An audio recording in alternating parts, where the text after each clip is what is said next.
Ago erokamano ne Nyasachwa momiyo kawuono. An iluonga Reverend Lucy Akelo Abong'. Adwa nawuoye kodu kawuono e wach Nyasaye mondiki e muma. Kendo chunya ne dwaro ni mondo wawuoye gimiluongo ni lamo to gi yie. Gima lamo nyalo timo ka ng'ato nigi yie. To Nyasaye nyalo kelo duoko. We wasome ndiko kodi sani. Ang' wasom ndiko mar Samuel mokwongo 1:4 e wang'e kanyo kwachako. Ndiko mar Nyasaye wacho niya, kane Elkana notimo misango mopogo migepe mag ring'o mag misango ne chiege ma Penina kendo yawuote gi nyige duto.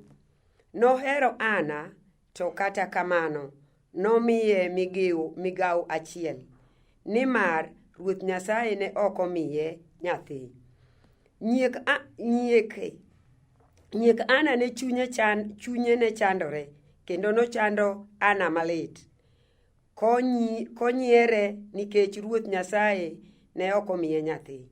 Wachni ne timore higa ka higa kane odhi e od Ruoth Nyasaye.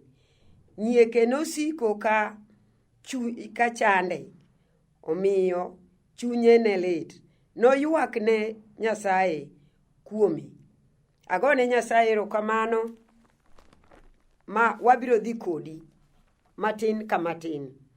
Ndiko mar Nyasaye wacho kendo niya, ka wasomo Mariko 9:23, Yesu nodwoke ni, ere gimomiyo iwacho ni kinyalo? Gik moko duto nyalore ne ng'ama oyie.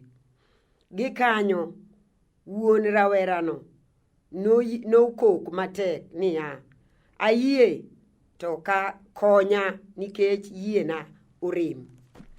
Erokamano ni Nyasaye mokelo wa kawuono mondo wawuo kodi.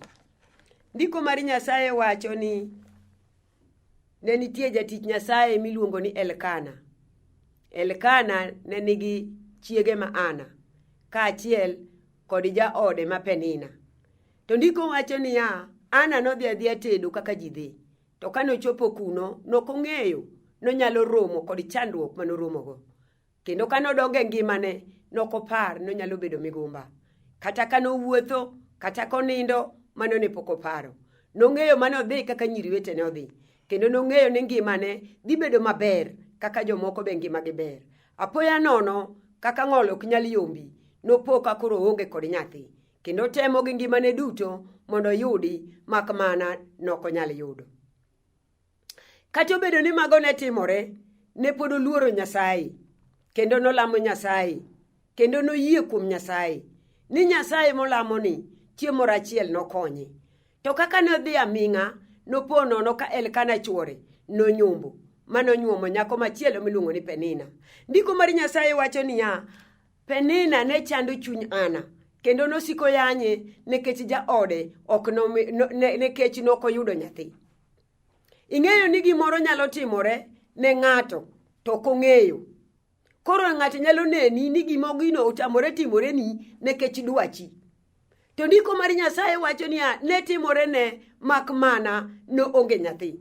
Gima ne Ana berna nosiko e lamo. Kendo wacho kodi ni jalamo ok nyalo loyo jalamo tek. Nosiko e lamo to nobedo kod yie.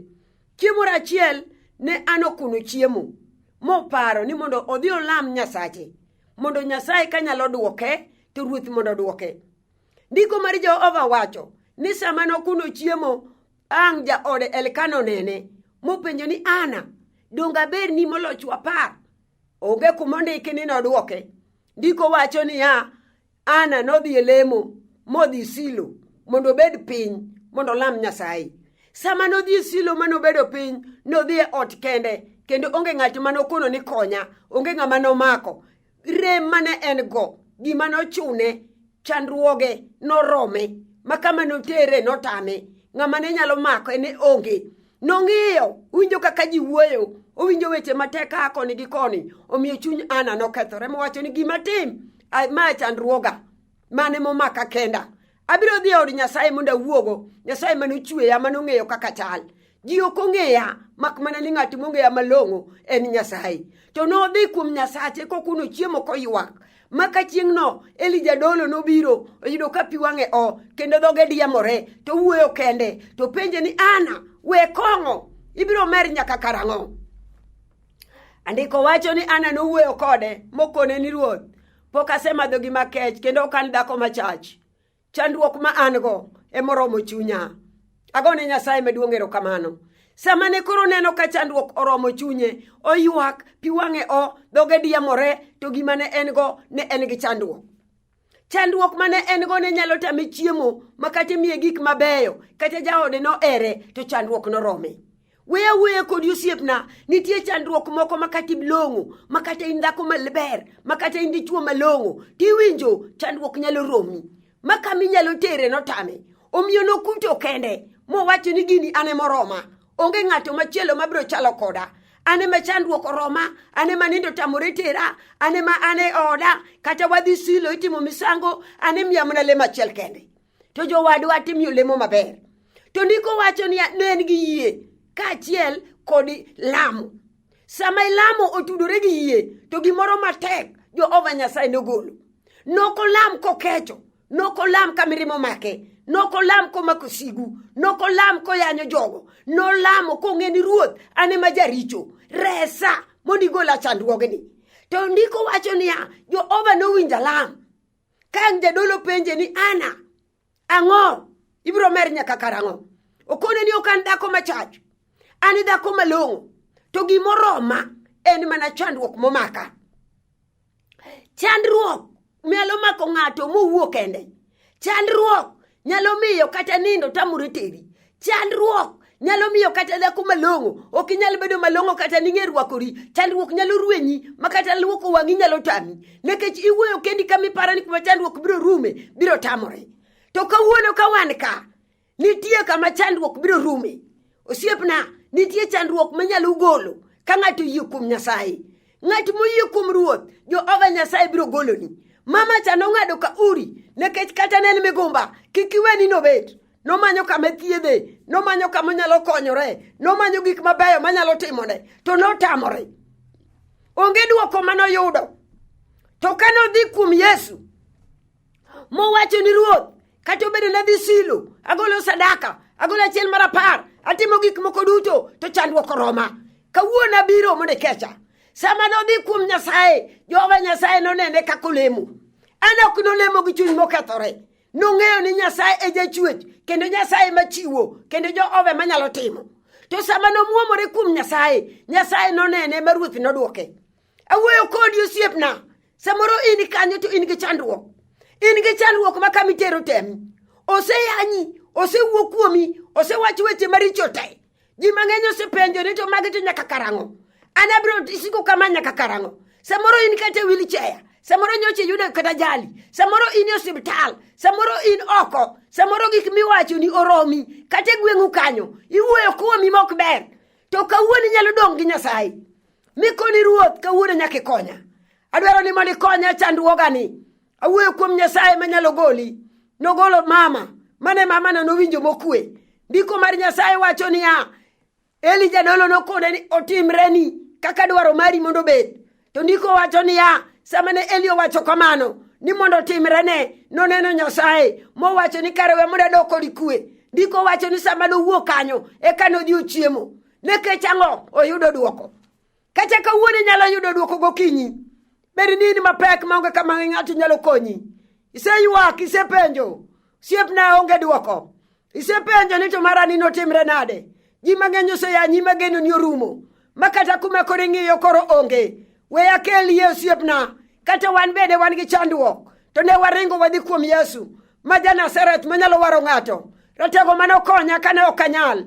Kendo namoko makata gima nanyalo timo onge. kata nyocha hinyora mok anyal wuotho kendo nasiko mane pien to kana lamo Nyasaye maratego mawuoyo kuome sani Jehova no nogola kanyiero bedo Roma ma ji owacho ni ma ok no wuothi ma osekethore. Awuoyo kuom Nyasaye ma jaduok choke, awuoyo kuom Nyasaye ma jakel geno, awuoyo kuom Nyasaye ma kang'i dhi kuome kod adiera to Jehova ok no weyi. Nyasaye no ok nyal jwang'o ng'ate, Nyasaye no ok nyal ringi, Nyasaye no ok nyal boli ni pangla, Nyasaye no nyalo ng'eyi ma ruoth losi. Neno kaka noloso mamani, oywak higa maromo nade, odwaro mana nyathi to tamore, to chunye ne ler kendo dwaro Nyasaye.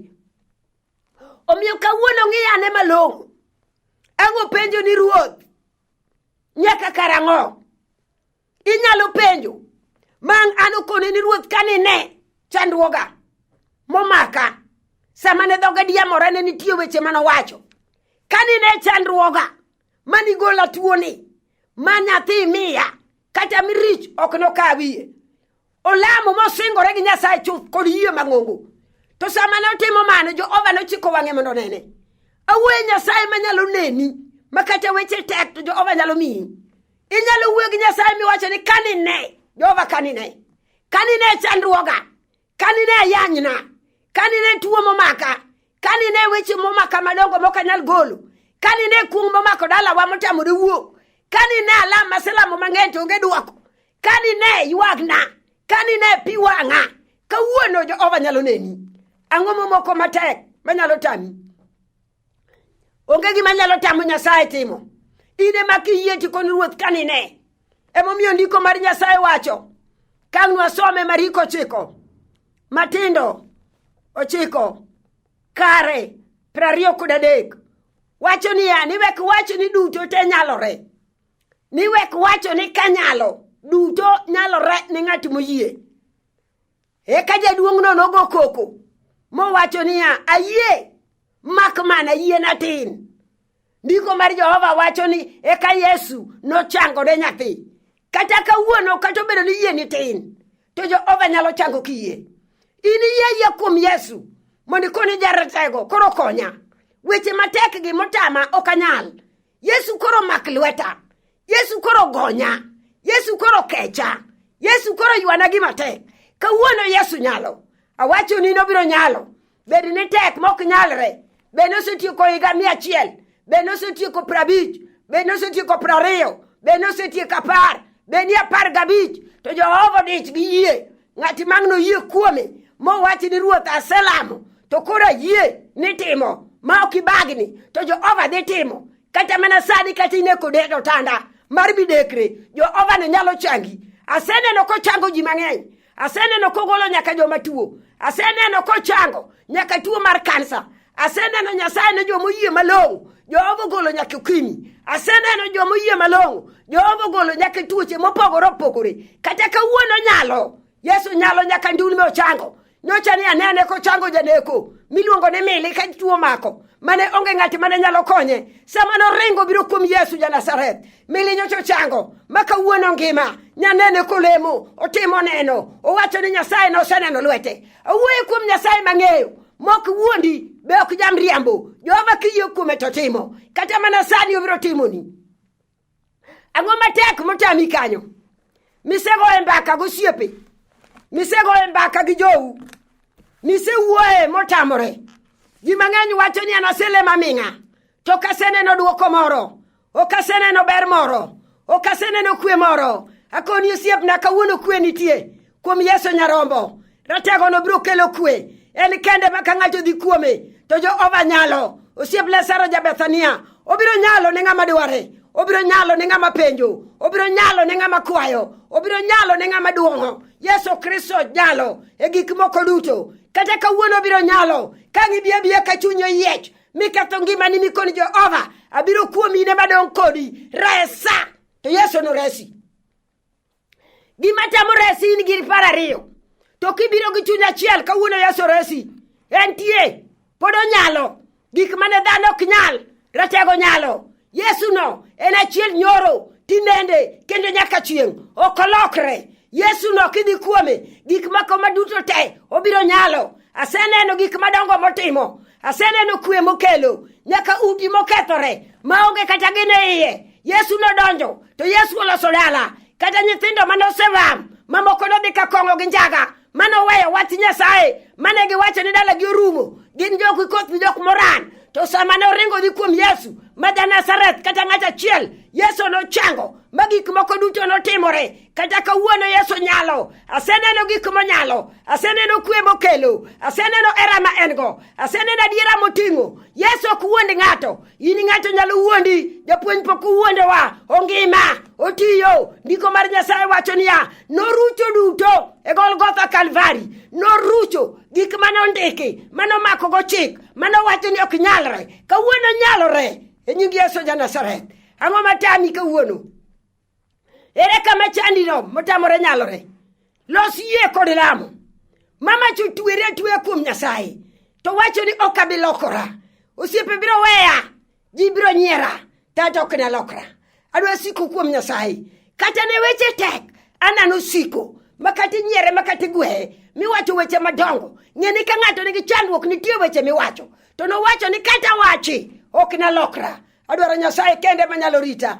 To Yesu no norite nyaka kawuono. Amor gi Yesu wuod Nyasaye. Amor ka yalo simba. Amor ka yalo jang'uono. Amor ka yalo jakony. Siepna mano konya. Ratego mano mako lweta. Kane okanyal kata matin. To Yesu ne mano maka. Omiyo kawuono pod angima. Wachunge Yesu ruodh ng'uono. Nyasaye maratego manyalo konyi. Amiyi gima imbe nyalo konyi. Ok amiyi gima nyalo witi. Yesu kibiro kuome to nyalore. Kata bed mana wala mokethore, Yesu loso. Kata bed mana gigi mana uo, Yesu loso. Kata bed mana wasiki mok dwari, Yesu loso. Gik moko duto nyalore kuomi. Ere gima tek madang tami. Ting' wang'i mondo ine Nyasaye. Joma nonyier manowe manowachi ni ok nonen kendo. Joma loso moneno. We wuoye kuom ratego, ruodh ng'uono. Nyasaye maonge sigu gi ng'ato. Bende samo biro konyi ok openj wasiki. Mowachi ni miya thuolo mondo kore kadhi akony ng'ane. Obira bira kata ka ng'ano onge. Obira bira ka ok okwayo rusa. Yesu ok okwa rusa. In donj kuom Jehova.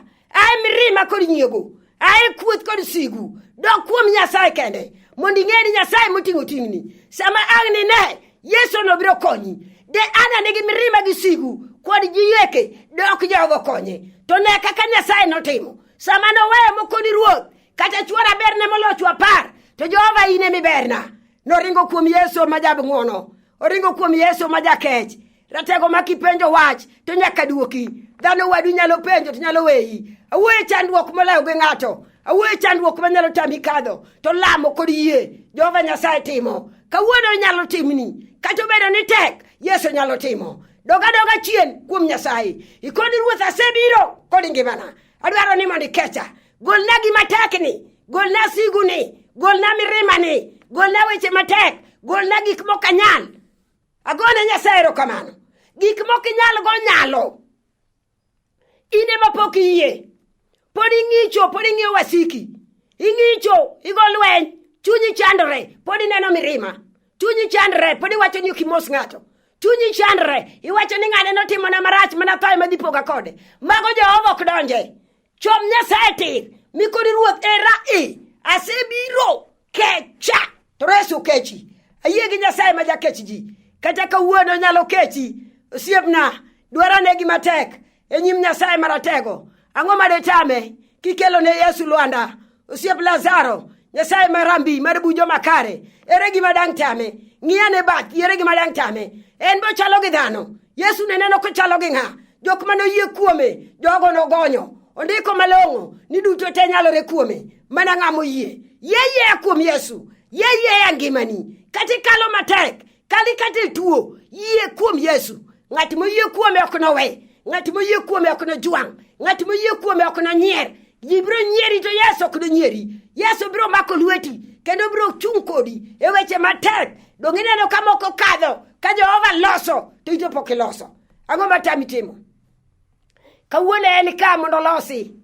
Ang'o loso ne ana moko ni ruoth aseneno berni. Nyasaye no biro loso ni. Kata mana kawuono. Kata mana kiny. Kata nyathie motamore dhi school fees. Jehova no biro loso. Kata osiepo ringo weyi. Jehova no biro loso. Kata ji jari. Jehova no biro loso. Kata ji ochai. Weking'iyo chaya mag ji. Weking'iyo weche mag ji. Yesu no biro loso. Simba no sebiro mondo konywa. kata mana kawuono biro konyowa, e lolwe ka biro konyowa, e weche duto biro konyowa. Ng'ata moyie kuome ok oyiero ni ichalo nade, ok oyiero ni duong' kata ichal nade, ok oyiero ni pek kata ilach. Nyasaye odich kodi kaka ichalono, odwari mondo ibi, to sami biro ni tak to Jehova konyi. Onge gima onyalo weyo moko timo, in chwechine ogeni ne kaka iber ne Nyasaye, ichal gi Nyasaye, nokawo ni garama manochwe kido machalo kodi. Ang'o mamoni yie kuome? Ng'at moyie kuome pok obolo, kata mana kawuono ok obi boli. Yieya anano yie mowacho ni ma chandruok moko atene minwa, ma chandruok moko atene wuonwa, ma chandruok moko atene kayuocha kata osiepe, ma gimoromo gi Nyasaye kende. Sama notero ne ruoth to dhi olamo gi chuny moyie kendo motur, mobolore, moregore, madwaro Nyasaye, to Nyasaye no nodonje gino ma Jehova nokonye. Kata kawuono nyalo konyi. Ere gima tek no kele ne Yesu manwar wuod Nyasaye. Akoni osiepna ni ka chandruok omakien mana mari, ok obi riwore gi mar ng'ato. Ng'at mitero neno samoro nindo, ito to nindo tamore teri. Giri en giri, ywa Yesu mondo konyi. Sami winjo matek mana in, sama nindo tamore teri mana in, sami nyieri mana in, sama weche tek mana in. Anano wacho ni ok abi pogo, adwa mak Nyasacha, ok noluongo Penina, ok oluongo nyithinde, ok oluongo jaode Elkana, ochomo Nyasaye tir, to koni ni ruoth, koro ine mikonya. To Nyasaye ma jachwech nodonjo nyaka ich, modhi oyawo mifuko ma nyathindo nonyuol. Kata kawuono Yesu nobiro timo, ayie notimo, kata kadhe matagi nyiero. Jehova ma jang'uono pok ochayi, ruoth oheri, Jehova dwari mondo idhi ire, obiro timo, obiro loso, entie, onyalo. Yesu nonyalo. Omiyo kata kawuono nyalo. Amor gi Nyasachwa manyalo. Obiro timonwa gik moko duto. Gik ma dhano ok nyal, Yesu nyalo. En ka jakech mar jomoyie. Kata nyathi matin, kata nyathi kich, dwar Nyasaye. Kata in chiliel, dwar Nyasaye. Kata in gosiepe, dwar Nyasaye. Nyasaye no kende mabiro konyo ng'ato. Kawuono wagika makoro onge geno. Geno warumo, ochomo Nyasaye tir. Jehova no kende mabiro mako lweti. Kata kadho mane kata kadho mane mach, Jehova ni kodi. Yieya, Yesu ja Nazareth, simba do biro konyi. Siepna kata jie nyieri, ae nyiero, ae chuny matin, ae mbaka, donj kuom Jehova. Jehova no biro mako lweti. En kende mong'ei, kata osiepe wacho ni niya, ni dala uonge gima notimre, kata ber onge manine. Awacho ni adier, ok en Yesu. Yesu pango gik mabeyo, Jehova pango gik mabeyo, Nyasaye pango gik mabeyo ma Nyasaye biro timoni. Amor gi Nyasaye manyalo ni gik moko duto. We walame kodi Nyasaye kawuono. Wuonwa kendo Nyasacha, aketo jowinjo te lweti, ne kaka gidwari wuora. Ng'ato ka ng'ato biro kuom yel gi chandruok.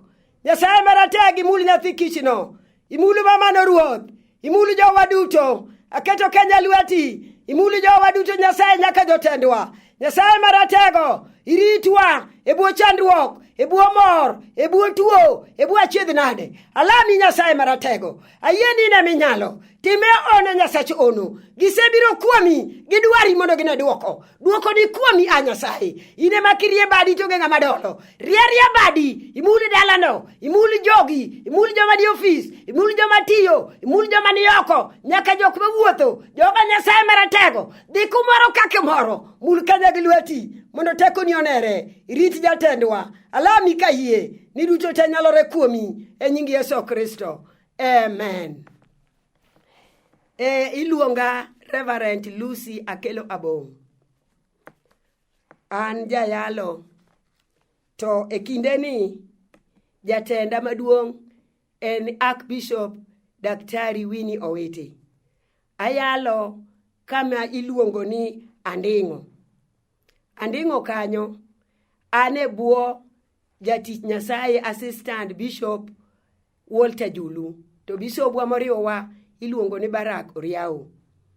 Ana chikara chuonyo, alego kamser, kone mana wara, kendo mana yude Yesu kaka jawar mar chunya. Arwako uduto, kendo wabiro romo chieng' machielo. Kigombo nena mang'eny, ibiro dhie e YouTube na, kumondiki ni Reverend kata indiki ni Rev Lucy Abong'. Ibiro yuda kanyo. Weya miyi nambana ma inyalo yudago. Nambana en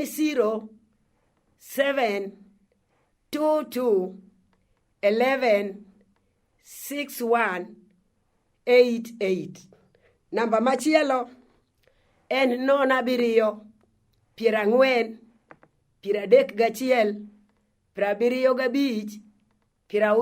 0740317563. Nyasaye mondo gwedhi. Waheri e nying Yesu Kristo. Kendo kirgochona wabiro tudore mang'eny. Dhi adhiya kod kwe ni Nyasaye maratego mondo gwedhi kendo riti. Wanere odiochieng' machielo e nying Yesu Kristo. Amen.